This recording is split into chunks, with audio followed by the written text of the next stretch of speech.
Hi again, everyone. Let's now have the third part of our lecture for power production cycles using steam as our working fluid. And this time, we're now going to be discussing another variation to our Rankine cycle, which is known as our regenerative cycle. So our regenerative cycle now revolves around this particular concept. Okay? So recall from the reheat cycle, ginawa natin to increase the thermal efficiency. Nag-increase tayo ngayon ng work output, okay, by having two-stage turbines. So again, diba, initial compression, initial expansion, and then reheat, and then further expansion to something like this. And this increase now our network output. Okay, and thus increasing the network output, increasing now our thermal efficiency of our cycle. Now, another way for us to increase the thermal efficiency of our cycle, instead of having a reheat like this, okay, what we can do is, what if we try to reduce the heating load of our boiler?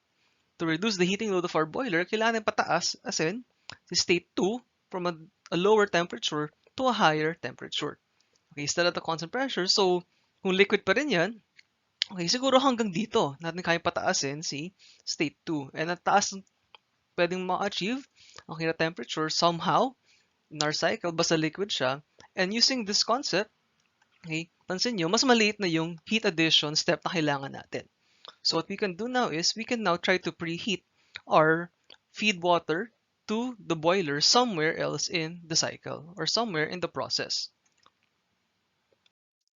Okay, and now the regenerative cycle now revolves around the concept of what we call feed water heaters. And there are two types of feed water heaters. One is your open feed water heater. So in this regenerative cycle, ang nangyayari dito, we still have a two-stage turbine, okay? But now what we do is we draw off some fluid, okay?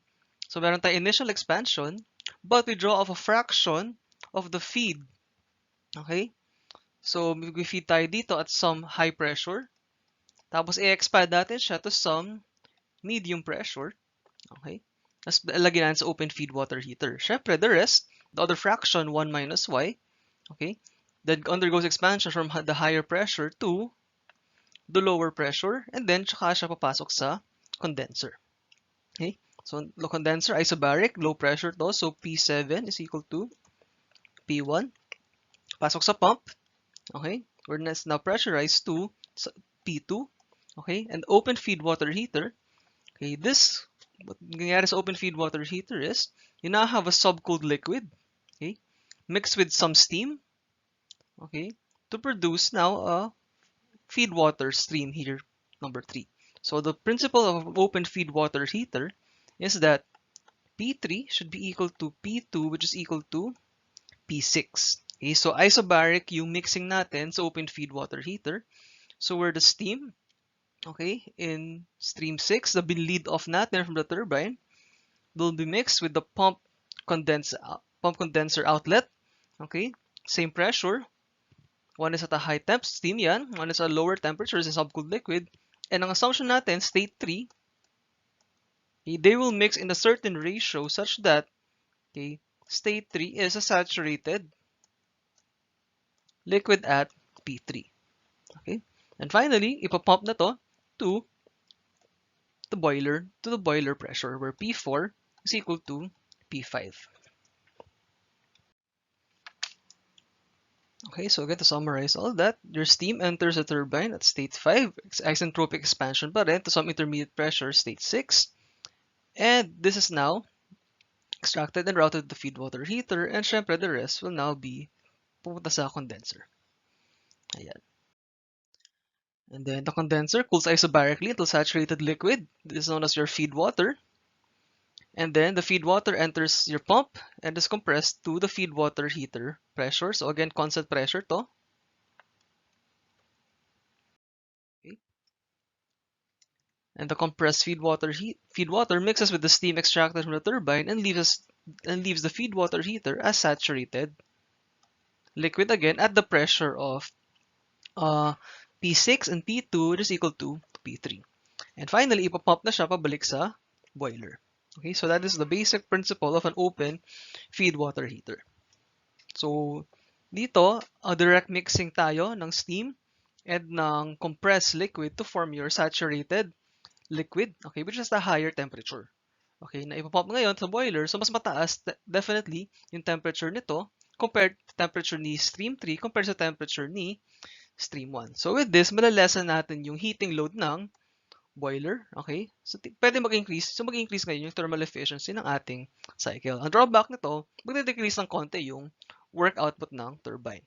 Okay? But then again, okay, since mag-draw off tayo a certain fraction, nababawasan din yung cooling load ng condenser. So we have less heat rejection, okay, less QC, less QH. So both of these, okay, will lead to an increase in your thermal efficiency of your cycle. Okay, so if you now try to draw your open feed water heater in a cycle or TS diagram, it should look something like this. Now, one question you may ask is, why dapat same pressure sila? Okay, so all mixing processes should be in same pressure. Okay, bakit kailangan same pressure yan? So for example, if mas mataas ang pressure ni P6, okay, compared kay P2, we know that fluid moves from high pressure to low pressure. So if mangyayari dyan, P6 is greater than P2, imbes na mag-mix dito tapos lalabas sa P3, pwede mangyayari si P6 diretso dito kay P2. Magkaka-backflow ka, which you do not want. So again, for any mixing processes, any streams that mix, they should always have the same pressure. Okay, so a variation of an open feed water heater, the regenerative cycle, is now using a closed feed water heater. And the closed feed water heater now, from the name itself, closed, wala tayong mixing between the extracted steam. Okay, so meron pala tayong extracted steam. This is now stream 7. Okay, it will not mix with stream 2. So unlike nung open feed water heater na mag-mixing at tas kailangan constant pressure, dito hindi na sila kailangan ng constant pressure. Okay? So with this, si stream 7, undergo heat exchange, tapos magiging stream 3. Okay, tapos we should now pump here, stream 3, is pump na to the mixing chamber. And then, stream 2, undergoes heat exchange, iinit yan to stream 9. Then, papasok ulit sa mixing chamber. Okay, so with this, may mixing chamber pa rin tayo para mag-mix yung cooled steam natin, cooled pump steam, which is 4. And then, yung heated feed water natin, which is 9, to form your boiler feed. Okay, so with this mixing chamber, P4 should be equal to P5, which is equal to P9. Okay, now, assumptions of closed feed water heater, the two streams na lalabas at papasok, okay, stream 7 to 3 should be the same pressure. So P7 is equal to P3, and P2 should now be equal to P9. So with this, P4 is equal to P5 is equal to P9, which is equal to P2 as well. Okay, so ito yung mga relationships ng pressures natin for closed feed water heaters na ganito yung setup. Okay, so again, the advantage of the closed feed water heater is these two streams don't have to be in the same pressure. Okay, now some assumptions for closed feed water heater. Okay, for an ideal closed feed water heater, the feed water is heated to the exit temperature of the extracted steam. Okay, so maging assumption natin, okay, T3 should now be approximately equal to T9. Okay, so parang isipin nyo, they have a sufficient heat exchange such that mag-equilibrate yung dalawang temperature sila. In reality, hindi nangyayari yan kasi hindi naman talaga pwede mangyari yan in real life. Okay? Mas maliit ng konti dapat. In real life, T9 should be slightly less than T3. In reality. Pero, in ideal scenario, T3 is approximately equal to T9. Okay, and then again, another assumption natin is the extracted steam exits as saturated liquid at the extraction pressure. So T3, okay, this is saturated liquid. Okay, and the temperature of T9 is equal to Tsat at P7 or P3. Okay, kung ano yung saturation temperature at the pressure of stream 7 and stream 3, yun yung temperature ni stream 9. Okay, so now, yung condensed steam natin, ipapump na to to P4, to stream 4 rather, 3 to 4 ipapump, okay, and then mix with the feed water heater. So with this, di ba, T3 is equal to Tsat at P7, okay? Tapos, T9 has T is equal to approximately equal to Tsat at P3 or P7. So with this, pag mix si P4, si stream 4, stream 9, they're at the same temperature. So dapat stream 5 should also be at the same, practically the same temperatures for an ideal scenario. So with this, streams 3, 4, 5, and 9 have practically the same temperatures.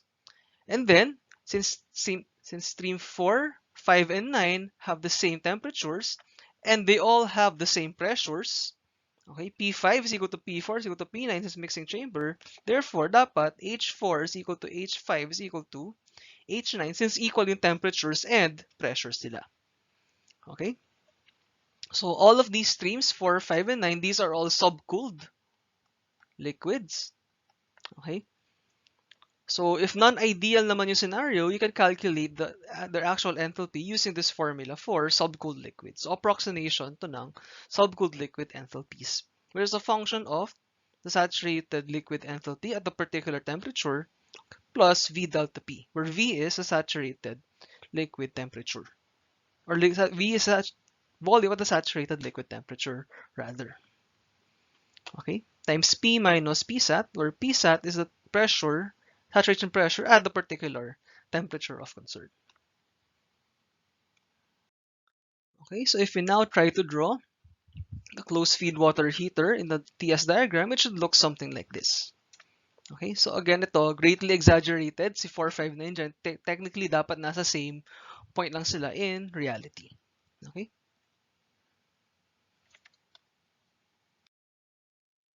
Okay, so now another variation of this regenerative cycle using a closed feed water heater, okay, is without the mixing chamber as shown before.